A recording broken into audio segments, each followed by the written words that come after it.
I never expected to end up crying in a rain-soaked alley behind my own corporate building. My name is Aria Sinclair, and if you asked anyone in the boardroom just a month ago, they'd say I was unshakable, untouchable, the golden girl of Sinclair Ventures. Billion-dollar valuations, glossy magazine covers, designer shoes stepping over everything in their path. But success is a fragile crown. And sometimes, it slips so silently you don't even realize it until it crashes. My downfall started with trust, placing it in the wrong hands. My co-founder and ex-boyfriend, Damien, a man with a perfect smile and a dark soul, siphoned funds from our philanthropic wing into shell companies.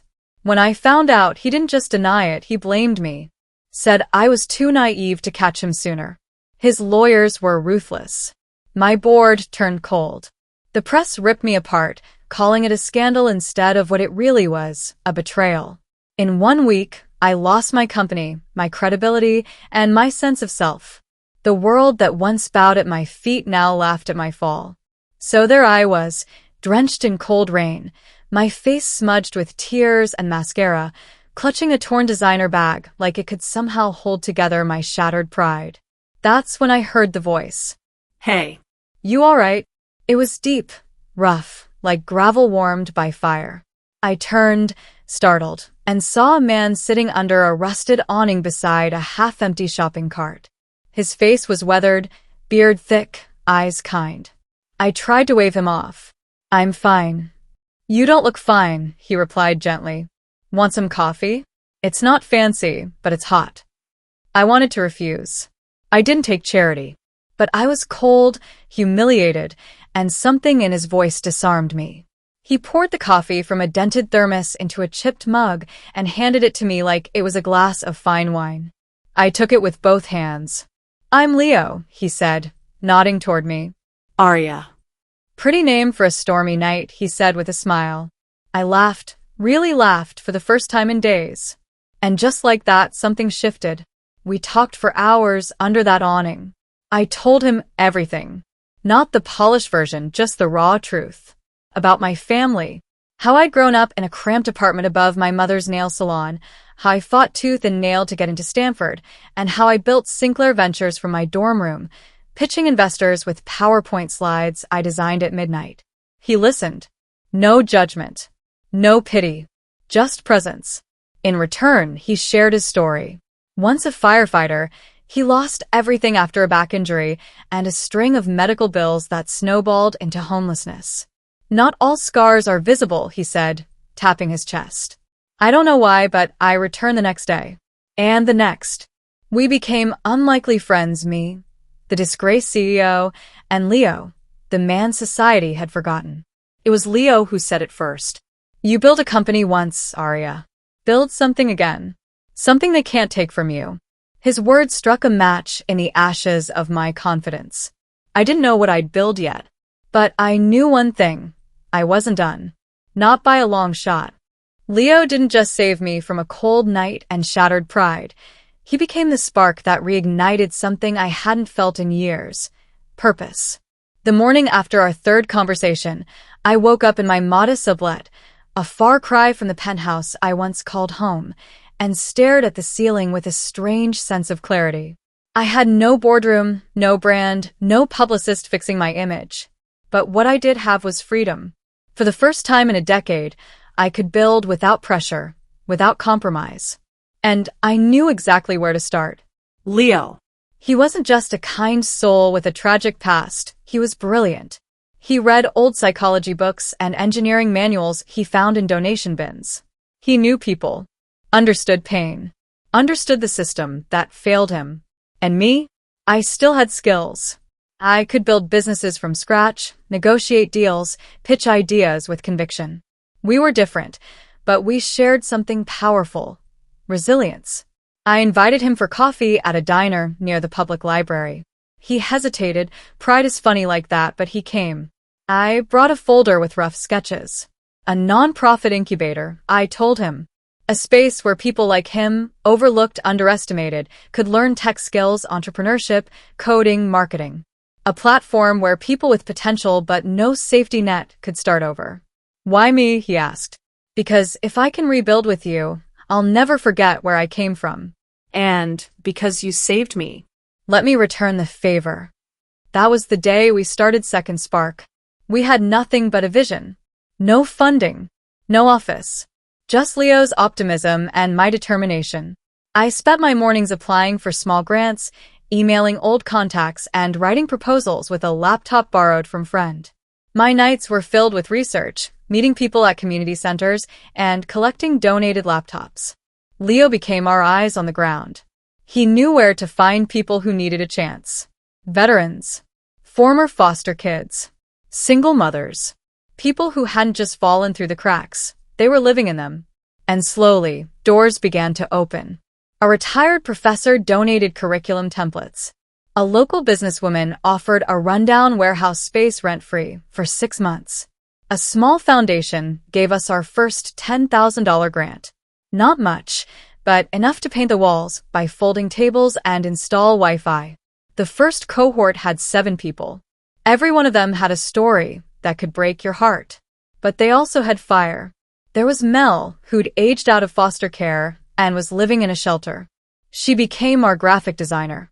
Tarek, a mechanic who'd lost everything in a messy divorce, started a YouTube channel teaching car repair. It went viral.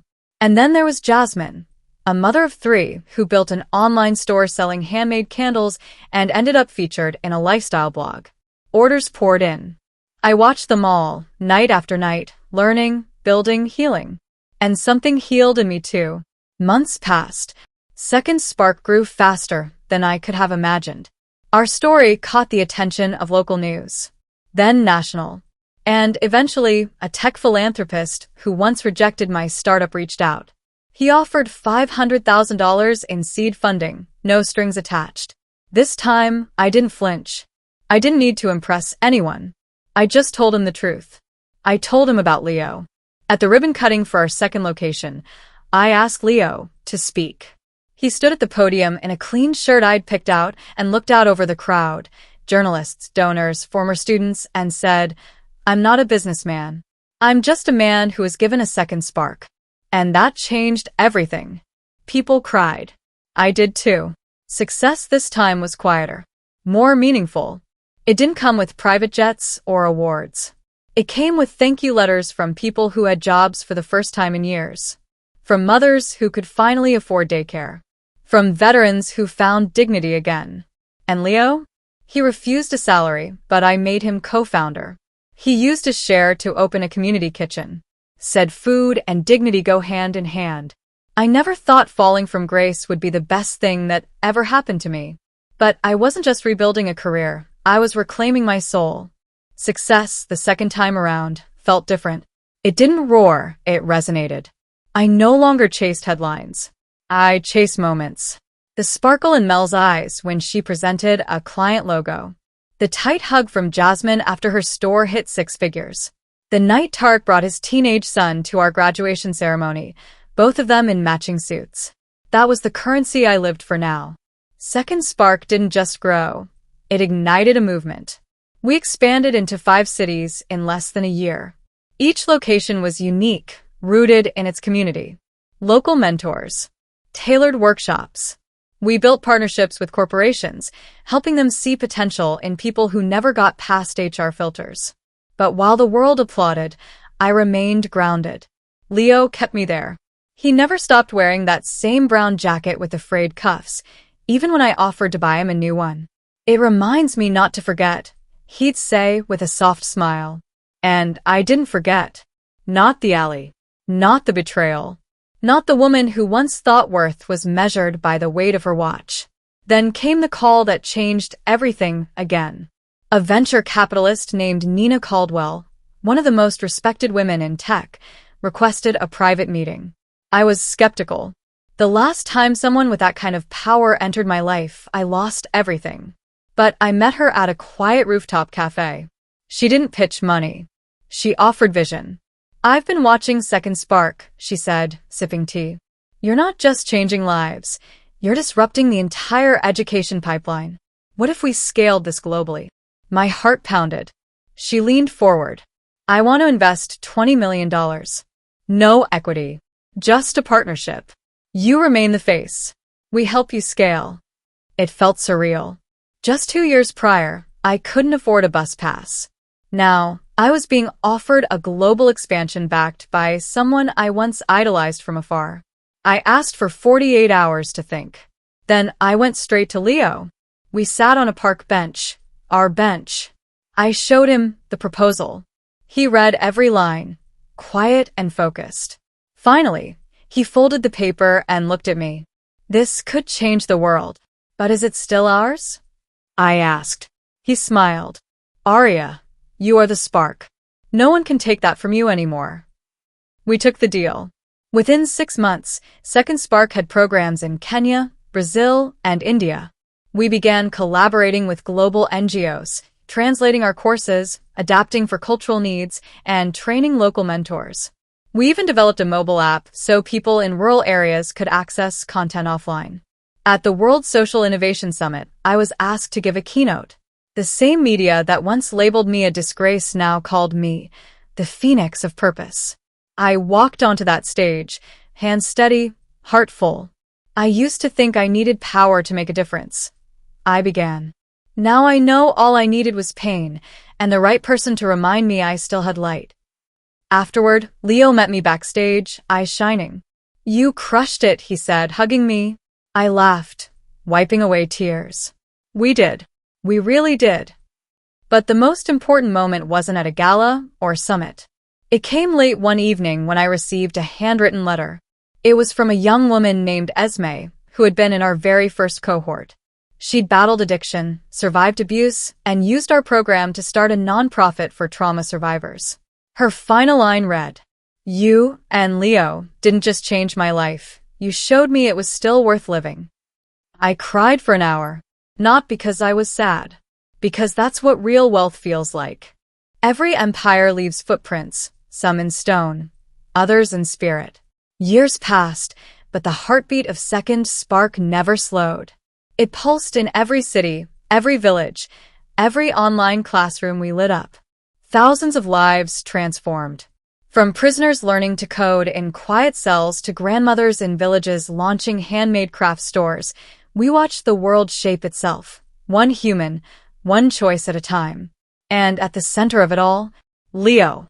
He remained our anchor, our storyteller, our reminder of how it all began.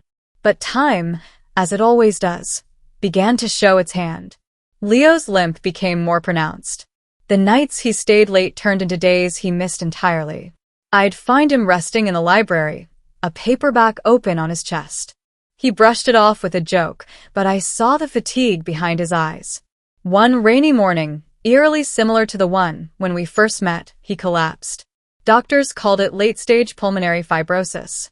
Years of smoke inhalation from his firefighting days had caught up with him. There were treatments, but no cure. His lungs were failing. I sat beside his hospital bed, unable to stop the tears. "I'm not scared," he whispered, reaching for my hand. "I was already lost once. You brought me back." I choked on my words. "You saved me first." "No," he smiled. "We saved each other." Leo's final weeks were spent surrounded by the people he lifted. Former students flew in from every corner of the world. They brought stories, photos, letters. One brought a plaque that read, "Founding Light of Second Spark." We hosted a small ceremony in his hospital room. Jasmine lit candles. Tarek played a song on his old guitar. Mel designed a digital mosaic made up of thousands of faces Leo had impacted. Before he passed, he made one request. "Promise me you'll never let the light die, Arya." I promised. Through sobs and a breaking voice, I promised. Leo passed peacefully on a Thursday morning as the sunrise filtered through the curtains. That day, the world lost a quiet hero. I lost my best friend. But grief, I've learned, is love with nowhere to go. So I gave it direction. We created the Leo Foundation, a scholarship fund for people experiencing homelessness who wanted to enter Second Spark programs. We bought the alley where we first met and transformed it into a memorial garden. The wall was painted with a mural. Leo, sitting under his awning, smiling up at the sky, surrounded by sparks of gold. And I kept building. I returned to public speaking. Not to boast, but to remind people that rock bottom doesn't mean it's over. Sometimes, it's the only place where a real foundation can be laid. I traveled, taught, listened, learned, and I fell in love with a man who didn't care about my past glories or my wealth, only my heart. We married in a quiet ceremony in that very garden, beneath Leo's mural. Our vows were handwritten, and the only music was laughter. Years later, our daughter was born. We named her Leona. Now, as I sit in my study overlooking a sunlit campus of our largest second Spark Center, I'm reminded of something Leo once said when I asked him why he still carried that old thermos. He grinned and replied, "Because someone once told me the smallest spark can warm the coldest night."